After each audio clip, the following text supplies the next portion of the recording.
जलकन्या और नागिनी सास। एक समंदर में जलकन्या और नागिनी नाम के सास बहू रहते थे। नागिनी सास बहुत भली थी, अपनी बहू को बड़े प्यार से देखती थी।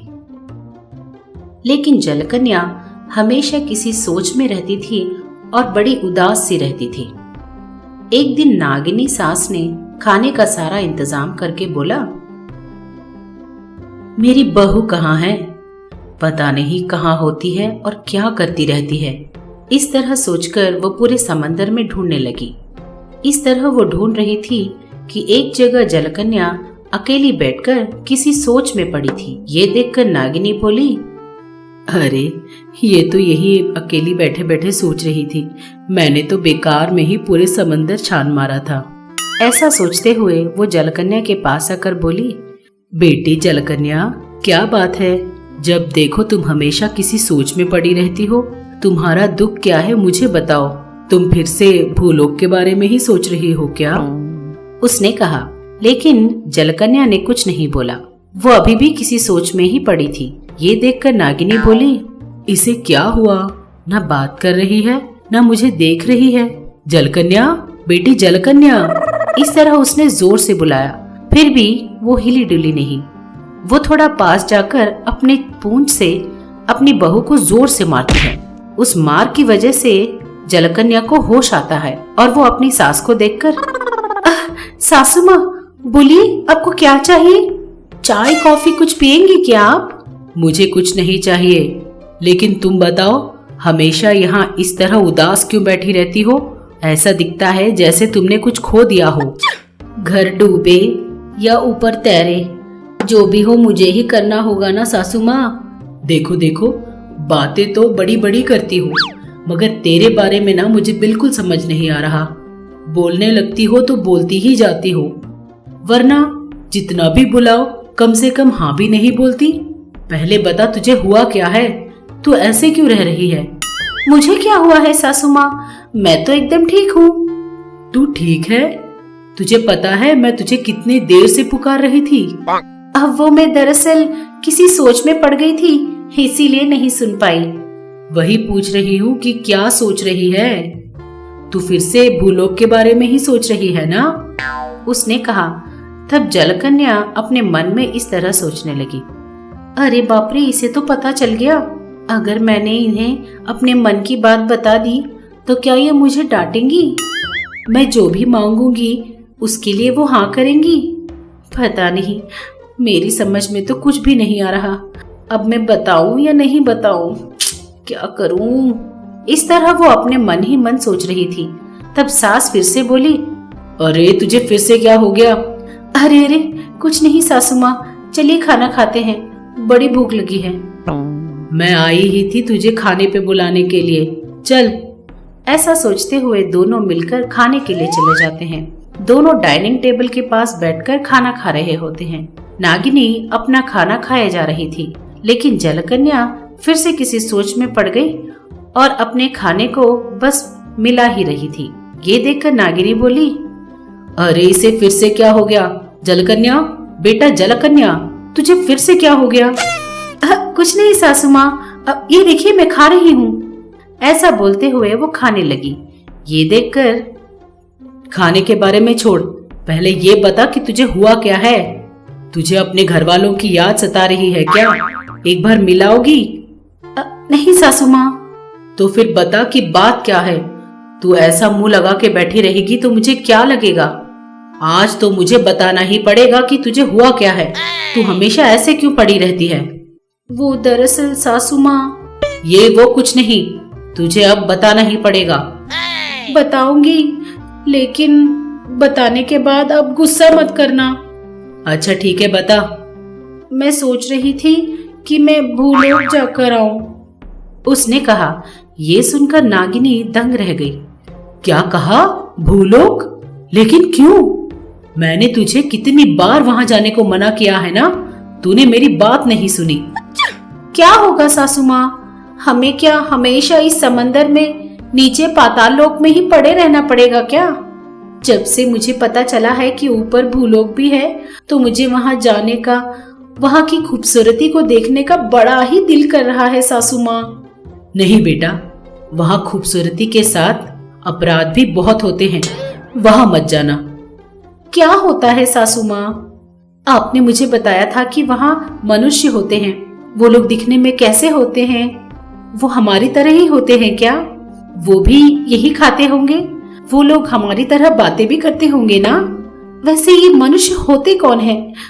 मेरे मन में इतने सारे प्रश्न घूम रहे हैं। तब नागिनी बोली, मैं तेरे सारे प्रश्नों का जवाब नहीं दे सकती। वहाँ मनुष्य रहते हैं, इसीलिए हमें वहाँ नहीं जाना चाहिए, बस। क्या कहा? जहाँ मनुष्य होते हैं वहाँ हमें जाना नहीं चाहिए? वो लोग हमारा क्या कर लेंगे सासू माँ? अरे अरे, अपने प्रश्न थोड़ी देर बंद करेगी कि नहीं? हम अगर भूलोक में जाएंगे तो वो हमें जीने नहीं देंगे। हम वहाँ नहीं जी सकते। वहाँ प्रकृति की खूबसूरती बहुत अच्छी रहती है, लेकिन वहाँ के मनुष्य बहुत ही ज्यादा बुरे होते हैं। उनके स्वार्थ, जलन और कुतंत्रों के बीच हम नहीं जी सकते। मेरी बात सुन, इस समंदर के नीचे ही आराम से अपनी जिंदगी जी।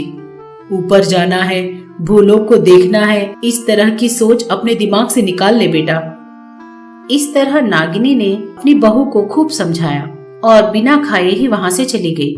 उसके जाते ही जलकन्या, पता नहीं सासू माँ को इतना गुस्सा क्यों आ गया? वहाँ जाना इतना खतरनाक है क्या? एक बार तो मुझे जाकर देखना ही होगा। इस तरह वो फिर से उसी सोच में पड़ गई।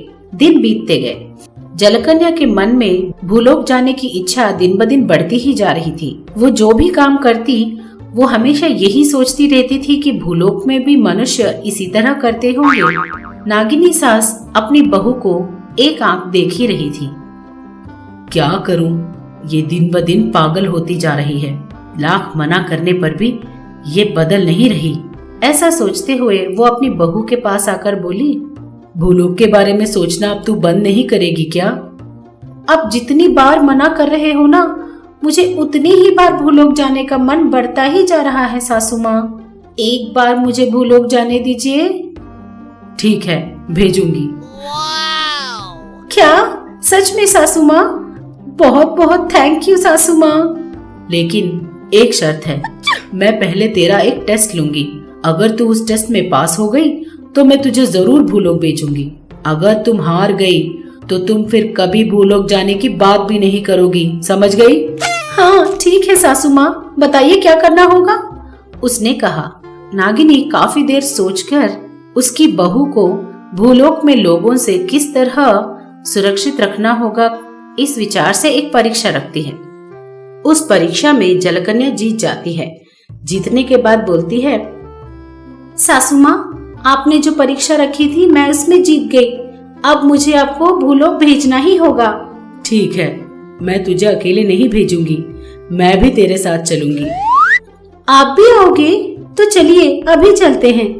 मेरा मन बहुत मचल रहा है सासू माँ। मेरे दिमाग में इतने सारे प्रश्न हैं कि ये मनुष्य होते कैसे हैं? वो लोग किस तरह बातें करते हैं, किस तरह खाना खाते हैं? दरअसल उनमें और हम में क्या अलग क्या है? वो लोग हमारे जैसा ही खाना खाते हैं। ये सब देखने का बड़ा दिल कर रहा है सासू माँ। ठीक है, मैं तुझे वहाँ की हर चीज दिखाऊंगी। सब देखने के बाद मैं जब तुझे वापस आने के लिए बोलूं, तुझे आने के लिए तैयार होना पड़ेगा, वहीं रुकना नहीं होगा। ठीक है सासू माँ। ऐसा सोचकर दोनों भूलोक के लिए निकल जाते हैं। समझदार बहू अंडरग्राउंड स्कूल। एक गांव में रानी नाम की लड़की रहती थी। रानी बहुत समझदार लड़की थी। रानी की समझदारी देखकर उसकी सास वानी हर रोज उसकी प्रशंसा करती थी। एक दिन रानी मार्केट से घर आते वक्त देखती है कि एक स्कूल के सामने बच्चे कंचे खेलने के लिए एक दूसरे से लड़ रहे थे। ये देखकर रानी अपने मन में सोचती है, अरे ये क्या, इतना वक्त हो गया लेकिन बच्चे स्कूल जाने के बजाय अभी तक खेल रहे हैं। ये बच्चे स्कूल जाने के बजाय इस तरह खेल रहे हैं और उनके मास्टर साहब क्या कर रहे हैं? ऐसा सोचकर वो स्कूल में जाकर देखती है। स्कूल में कोई नहीं था। ये देखकर रानी अपने मन में सोचती है, अरे ये क्या, स्कूल में भी कोई नहीं है, ऊपर से अभी गर्मी की छुट्टियां भी नहीं चल रही, न त्योहार है न कोई बंद चल रहा है, फिर स्कूल में कोई क्यों नहीं है। इस तरह सोचकर वो जाकर अपने सासू माँ से पूछती है। तब उसकी सासू माँ बोलती है, अरे बेटा, हमारे गांव का सरपंच बहुत ही बेकार आदमी है। सरकार वालों ने हमारे गांव में स्कूल बनाकर उसकी देखरेख सरपंच को सौंप दी और उसने अपने साले को इस स्कूल का हेडमास्टर बना दिया और वो एकदम गंवार आदमी है। वो बच्चों को क्या पढ़ाएगा, लेकिन हर महीने सरकार से पगार टाइम पर ले लेता है। बेटा, ये सब हमारे गांव के लिए नया नहीं है, इसीलिए जो लोग अपने बच्चों को पढ़ाना चाहते हैं वो बच्चों को सिटी भेजकर पढ़ा रहे हैं, और जो लोग सिटी नहीं भेज पा रहे हैं वो लोग पढ़ाई नहीं करवा रहे और बच्चों को काम पर भेज दे रहे हैं। इस तरह सासू माँ बोलती है। ये सुनकर रानी को बहुत गुस्सा आता है। उससे सरपंच का ये अन्याय बर्दाश्त नहीं होता और वो सीधे सरपंच के पास पहुंचकर बोलती है, ये सब क्या है? गांव वालों ने आपको इसलिए चुना है ताकि आप गांव वालों का भला कर सकें, लेकिन आप इन गांव वालों का इतना अन्याय कर रहे हैं। आपको शर्म नहीं आती? विद्या हर नागरिक का पहला हक होता है और आपने ऐसी पढ़ाई को अपने स्वार्थ के लिए उपयोग कर रहे हैं। आप लोग मनुष्य हो या जानवर? इस तरह वो सरपंच को खूब डांटती है। ये सुनकर सरपंच को बहुत गुस्सा आता है और वो गुस्से से रानी से हंसते हुए कहता है, बेटी, इस गांव वालों ने मुझ पर प्यार की वजह से वोट नहीं दिए, मुझसे डर कर उन्होंने मुझे सरपंच बनाया है।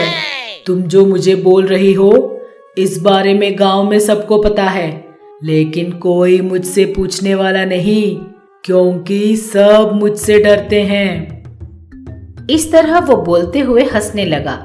ये सुनकर रानी उनसे बोलती है, हाँ सरपंच जी, इन गांव वालों ने ज्यादा पढ़ाई लिखाई नहीं की है, इसीलिए वो राजनीति के बारे में ज्यादा नहीं जानते। जिस दिन उन लोगों को राजनीति के बारे में समझ में आ जाएगा ना, उस दिन वो लोग आपको खूब सबक सिखाएंगे। मैं इस गांव वालों को उनके हक के बारे में जरूर समझाऊंगी। मैं ही एक स्कूल खोलकर बड़ों और छोटों को पढ़ाऊंगी लिखाऊंगी और उन्हें उनके हक के बारे में जरूर बताऊंगी। इस तरह बोलकर वहां से चली जाती है। तब सरपंच बोलता है, अरे ये क्या, ये तो मुझसे ही शर्त लगा रही है। जब तक मैं अप्रूव ना कर दूं तुम इस गांव में स्कूल खोल ही नहीं सकती, जानती हो ना तुम। और मैं अप्रूव कभी नहीं करूंगा। तुम्हें जो करना है कर लो, निकलो यहाँ से। इस तरह उसे वहां से भगा देता है और हंसते रहता है। इससे रानी को और भी गुस्सा आ जाता है। वो वहां से चली जाती है। वो रात भर इसी के बारे में सोचती रहती है। तब उसके दिमाग में एक आइडिया आता है और वो तुरंत अपने घर के नीचे खोदना शुरू कर देती है। इस तरह घर के नीचे खोदते खोदते वहाँ एक अंडरग्राउंड स्कूल बना देती है। इस तरह बनाए हुए स्कूल में वो गांव वालों को पढ़ाई के बारे में और उसकी महत्ता के बारे में समझाती है। जब लोगों की समझ में आता है तो वो खुद और अपने बच्चों को साथ लेकर उस अंडरग्राउंड स्कूल में पढ़ाई करने के लिए जाना शुरू कर देते हैं। इस तरह रानी अंडरग्राउंड स्कूल में सबको पढ़ाने लगी। एक दिन उसके गांव के सरपंच को इस बारे में पता चल जाता है और उसके पास खड़े अपने स्कूल के हेडमास्टर साले से इस तरह बोलता है, साले साहब, किसी भी तरह हमें इसे रोकना होगा। अगर गांव वालों ने खूब मन लगाकर पढ़ाई कर ली तो उन्हें उनके हक के बारे में पता चल जाएंगे और उसके बाद मेरे पास यह सरपंच की कुर्सी भी नहीं रहेगी। इस तरह वो बोलता है। तब वो स्कूल का हेडमास्टर बोलता है, अरे जीजा जी, मैं तो आपके ही शरण में हूँ, कुछ न कुछ कीजिए जीजा जी। इस तरह वो बोलता है। तब सरपंच बोलता है, अबे चुप, ये सब तेरी वजह से ही हुआ है। इस तरह बोलकर वो सोचने लगता है कि वो क्या करे। इस तरह सोचते सोचते उसको एक आइडिया सूझता है। तुरंत सरपंच और वो मास्टर दोनों मिलकर उस एरिया के एमएलए के पास जाते हैं और उस लेडी एमएलए से बोलते हैं, मैडम नमस्ते। बोले सरपंच जी, आपको क्या समस्या है? मैडम जी, इस गांव में एक लड़की इस गांव के लोगों को हमारे और हमारे सरकार के खिलाफ गलत पट्टियां पढ़ा रही है। उस लड़की ने उसके घर के नीचे एक अंडरग्राउंड स्कूल बनाकर लोगों को गलत सबक सिखा रही है। अगर ऐसा ही चलता रहा तो लोग हमारी सरकार पर विश्वास करना छोड़ देंगे। बताइए हम क्या करें? आपको तुरंत कोई ना कोई एक्शन लेना ही पड़ेगा, यही मेरी प्रार्थना है। इस तरह वो बोलता है। सारी बात सुनकर एमएलए थोड़ी देर सोच में पड़ जाती है और वो बोलती है, ठीक है, मैं कल ही आपके गांव आऊंगी और सारा मामला देखूंगी। इस तरह बोलती है। एमएलए ने वादे के अनुसार उस गांव जाती है। सरपंच और उसका साला एमएलए मैडम को रानी के अंडरग्राउंड स्कूल तक ले जाते हैं। ये देखकर एमएलए दंग रह जाती है। वो देखती है कि रानी उस अंडरग्राउंड स्कूल में बच्चों को पाठ पढ़ा रही थी। उसे सारी बात समझ में आ जाती है। जब रानी एमएलए को देखती है तो वो सीधे उनके पास आकर बोलती है, नमस्ते मैडम। इस तरह वो नमस्कार करती है। ये देखकर एमएलए को रानी के संस्कारों के बारे में पता चलता है और वो रानी से बोलती है, देखो बेटी, तुम्हें देखने से लगता है कि तुम बहुत अच्छी पढ़ी लिखी लड़की हो। इस तरह बिना परमिशन के स्कूल खोलना और लोगों को गलत पट्टी पढ़ाना कानूनन जुर्म है, तुम्हें पता नहीं है क्या? इस तरह वो पूछती है। तब वहीं खड़े गांव वालों में एक आदमी बोलता है, मैडम, एमएलए मैडम, उसने कोई गलत काम नहीं किया है।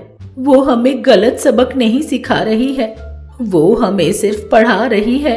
हमारे गांव में स्कूल तो है लेकिन वहाँ पढ़ाने वाला कोई मास्टर नहीं। ये देखो, ये सरपंच का साला, इसे पढ़ाना लिखाना बिल्कुल नहीं आता। अगर इसने हमारे बच्चों को पढ़ाया तो वो क्या सीखेंगे? लेकिन ये बिटिया हमारे बच्चों को मुफ्त में पढ़ा रही है, ऊपर से कुछ लेती भी नहीं है। ये सब केवल मानवता से कर रही है। ऐसी लड़की को आप गलत मत बोलिए। इस तरह वो बुजुर्ग आदमी बोलता है। उस आदमी की बातें सुनकर एमएलए मैडम को सब कुछ समझ में आ जाता है। तुरंत वो उन गांव वालों से कहती है, गांव वालों, आप लोगों की बातें सुनने के बाद मुझे सब कुछ समझ में आ गया है। अब मैं एक निर्णय लेने वाली हूँ। पहला तो ये कि मैं रानी के द्वारा किया गया इस काम की प्रशंसा करते हुए उसकी गलती को माफ कर रही हूँ और आज से आपकी नई सरपंच रानी ही होगी। आज से रानी आपके स्कूल के बारे में ही नहीं, आपके गांव की देखरेख भी वही करेगी। इस तरह बोलकर एमएलए रानी को सम्मानित करती है और उसे उस गांव का सरपंच बना देती है। ये सब देखकर उस गांव का पुराना सरपंच और उसका साला दोनों दुखी होने लगते हैं। वो लोग दुखी होते हैं कि जो गड्ढा उन्होंने खोदा था वो उसी में गिर गए।